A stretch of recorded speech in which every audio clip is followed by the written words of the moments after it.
feel like midway through this episode, I'm gonna get like an adrenaline headache because the end of that episode or the end of that game just had me on the edge of my seat. Like obviously some huge plays, some huge missed opportunities by the Bills. But yeah, it's like at the end of the day, the worst Chiefs team we've seen in the Mahomes era is in the AFC Championship game. So it's sad because still good apparently. As a neutral fan, that was an amazing game. Yeah. As a Bills fan, that was a catastrophe. Tough. Because without, I don't want to be hyperbolic, but I think this is true. That was the biggest game of Josh Allen's career. And quite frankly, like the entire era of Bills football with Josh Allen 5 years has been built into that game. And they lost. And Andrew Gruttadaro, Ringer editor here, summed it up really well, which was, I cannot believe we are getting this game from Josh Allen in the offense, and we are depending on AJ Klein to stop Patrick Mahomes. But that's true. That's kind of what happened. Like the Bills defense in a way like reinvigorated the Chiefs offense. Like it was unreal. But the kick at the end, I said to Jackie, I was like, this is a death knell to kick this. Yeah. And I'm not saying this is some crazy prediction, but like they couldn't go for it on fourth there. But that was like the worst distance. There's no way you couldn't kick that. But that's with the win. Oh my God. Heartbroken. Wide right. I went back in and looked up like the details of the original wide right, the Bills wide right, the first Super Bowl. They lost to your Giants. Yes, that's how the Were Giants you alive won the at that Super Bowl. point? Let's see here. Absolutely not. Like early the fact 90s. that you even had to think about that. Sorry, I forgot how early it was. I think my brother was alive, and my mom. Not kidding. I think my mom almost dropped my brother when he was like an infant because of the kick. I think Scott Norwood almost murdered my brother. You know what I was looking at? I was just rereading to like put myself back there. Frank Reich was the holder. I'd forgotten about that little detail. Dude, I'm sorry. The Bills fans listening to this have probably turned this off. I genuinely feel bad for them because they came in with like the Manning Brady stuff with Mahomes and Josh Allen. And it is that on the battle level. But at some point, unfortunately, like this is just, we were talking about this on Friday, like the Bills are just now the team that are kind of going to get squished under like the thumb of Mahomes. Like Mahomes is this inevitable, like LeBron-esque dominance of the AFC that he's inherited from Brady. And like the Bills inevitable is the perfect word to use for it. It just feels like Mahomes is inevitable. I mean, he didn't even have like he was definitely very good, but like numbers wise, 215 passing yards. It wasn't like he went completely off, He was dialed in for sure, but I don't know, man. There's just something going on with like this Bills offense where Josh Allen has to do it all himself. Obviously, Khalil Shakur has come on and been really good for them lately, but Stephon Diggs missing that like 65-yard bomb in his hands. Dude, if pour one out for Craig, if Craig were here, he'd be like, when Stephon Diggs inevitably tweets something passive aggressive this offseason, like he's just going to get 1,000 replies of like that catch in his hands. Dude, he had it. It was like, it wasn't even like that contested of a pass. He should have caught it for sure. I mean, I think this is one of the best games Josh Allen has ever played. I think that's kind of what makes it worse. Yeah. It's like he was putting balls in everyone's hands, like Sherfield, even when like Gabe Davis wasn't playing, Khalil Shakir had that like scary hit. Like there were a bunch of guys that came in and out, and Josh Allen was dealing. And I think what's nuts is the Bills were clinical. Like if you look, I mean, just these touchdown drives, the Bills touchdown drives were 11 plays, 12 plays, 15 plays. That field goal drive at the end was a 16-play drive. The Chiefs had a 6-play touchdown drive, an 8-play touchdown drive, a 5-play touchdown drive. Like the Chiefs honestly they had a couple, like the Chiefs rediscovered their explosiveness in this game. The Bills were just like, well, you're going to take 7 yards 10 times in a row. Honestly, almost like if Tom Brady were Josh Allen in a way. But time of possession, 37-22 Bills in the Bills' favor. That's an old school Chiefs thing. The Chiefs never used to win the time of possession. It was weird. Here's the thing, though, I think, and tell me if I'm wrong, fix my memory. We're doing this just after this game ended. I think the part that's super cutting for Bills fans, like that cuts to the core, is that all the ways they got screwed over in this game are not the reason they lost. Like there was that, sorry, my memory's getting all jumbled, but there was the DeMar Hamlin fake punt that went right. That was a mistake. But then Mecole Hardman gives the ball back. Right. It's like there was a bad ref. There were a few questionable ref calls in this one. I forget which one. One of them went against the Bills, right? And there was a pass interference play that gave the Chiefs a new set of downs that probably shouldn't have been a pass interference. I believe on that drive. Correct me if I'm wrong. Again, we're doing this like right after the show or the game is over. I want to say but the it ball didn't lead to anything. Right. It was like a ball didn't lie situation where they didn't Yes. score. And so that's what's unfortunate is the moments that kind of screwed over the Bills fans. It just leaves you with Stephon Diggs dropping a ball that landed 65 yards in his hands, and then a missed kick from 40 goal. yards out. Yeah. Oh my God. Josh was in his bag today, man. He looked incredible. His touchdown pass to Khalil Shakur in the fourth quarter, where he basically it was a 3rd and 13. They made some really dumb plays to get themselves into that position. They came out of a timeout and got to delay a game to get into 3rd and 13, which is just come on, dude. But Josh made up for it by he rolled out to his left, and he almost faked he was going to start running it, and then he did a fadeaway and somehow turned his body. And that was it was an incredible throw across his body right to Khalil Shakur in the end zone. I think that's one of the best throws of his entire career. That was actually nuts. The other, I mean, honestly, the MVP of this game, though, was Jason Kelce. Just sitting there in the box, just coming down shirtless like a ogre, being just chugging, fresh off retirement, just chugging beers next to Taylor Swift. Dude, he's been how long did he play in the NFL? He's been saving up for this moment for so years. long. This is my retirement party. He was pre-funking at the Bills. Did you say pre-funking? Pre-funking. Maybe that's you call pre-gaming? Elder millennial term. Pre-game, pre-funk.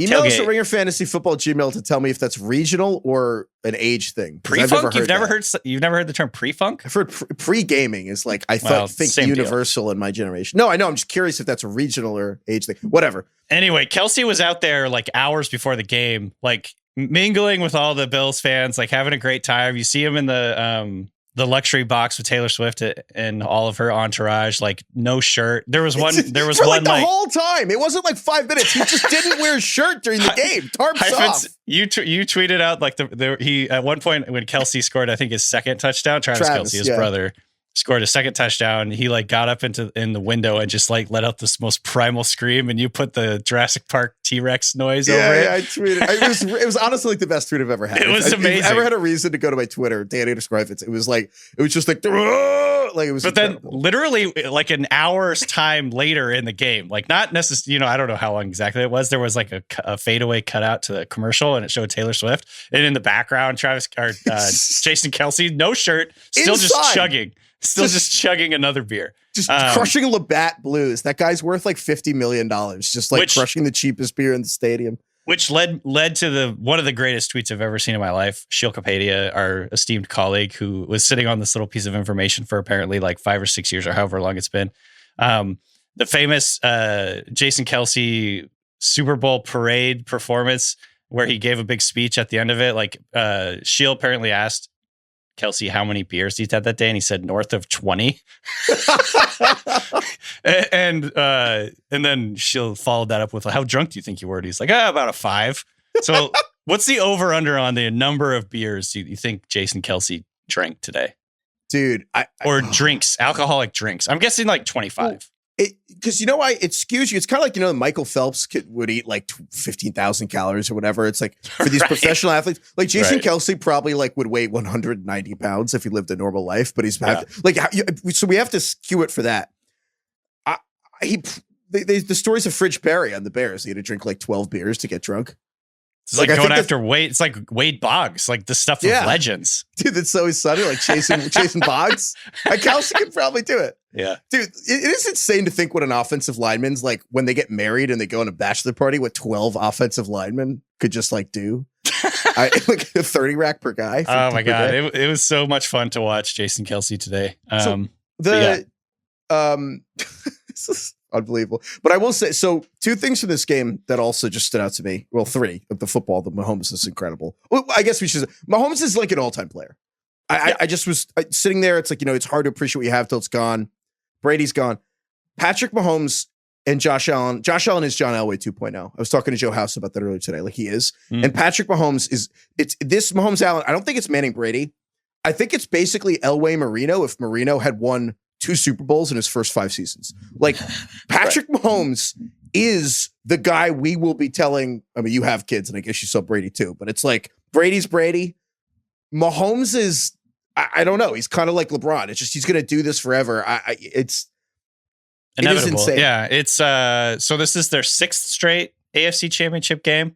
Yeah, and again, like I said at the beginning, like this is by far the worst. Well, I don't know about by far, but this is the worst Chiefs team that we've seen. Certainly the worst offense by a long shot. Their defense is really good, and I want to give their defense credit. But can I just contextualize what you just said?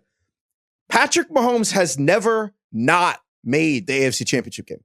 That's just wild. He's just only made the AFC Championship game every season he's played. So like there's a bunch of stats, and you could maybe even pull it up if you want when I'm talking, but like there's a bunch of stats that like if you look at the Tom Brady era, the AFC sent like 5 total quarterbacks to the Super Bowl because it was always Tom Brady and Peyton Manning. Like it's just Brady with like Peyton and Roethlisberger, like mixed, like sprinkled in there. You know what I mean? And so like I feel like this is going to be a similar deal by the time Mahomes retires, where it's like Mahomes is in like 75% of like the Super Bowls or AFC championships that he's it's kind of like tennis. Yeah. It's like tennis where like Federer and Nadal just blotted out the sun for like 1, 2, 3. And then with Djokovic, we're coming up on like Alcaraz. It's like the 5th generation of tennis players quite 5 generations of tennis players to crack through from Federer in 07 to like, I know generation, but like it really is kind of like, or classes maybe is better one than generation.